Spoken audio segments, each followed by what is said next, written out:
कुठचा आणणार हा काही का एखादा संताच्या पाय लागला संता कुला आणला कुठून तुम्ही तो आला का भारतातून चोरी करून गेला. तुळशी त्या ठिकाणी अजिबात नाही.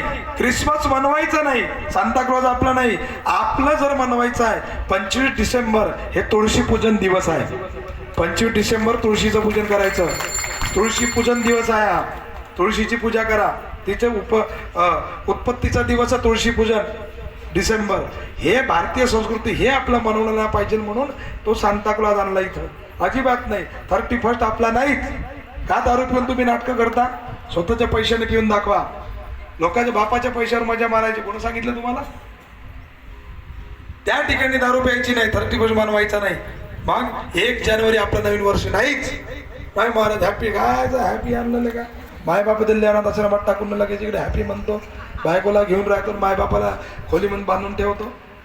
हा आणि कायच आहे हॅपी न्यू इयर म्हणता? अरे तुमच्या जीवनातले वर्ष कमी झाले, किती वर्ष तुम्ही परमार्थात घालवले याचा हॅपी न्यू इयर म्हणवा महाराज. हे नका म्हणू. जीवनातले वर्ष गेले. आपलं गुढीपाडवाला नवीन वर्ष असते. मी एकही मेसेज कोणाला पाठवत नाही. बऱ्याच लोकांचे मेसेज आले मला.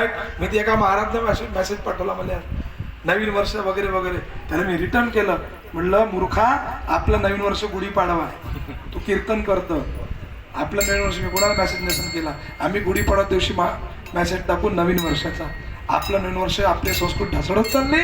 आपली संस्कृती त्या ठिकाणी आपण खालच्या दर्जापर्यंत आणली. आपल्या देवाची आपण थट्टा करायला लागलो आणि बाकीच्या देवाला म्हणायला लागलो माय बाप हो, मुलगा काळा असो आई म्हणते माझा आहे, आपला देव पांडुरंग काळा असो देव आपला आहे. का दुसऱ्याच्या गोऱ्या देवाच्या मागे लागता?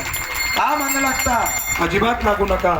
संस्कृती तुम्ही टिकून ठेवा. तुमची आता संस्कृती टिकून ठेवणार म्हणून आपल्यामध्ये तुम्ही भेद करू नका.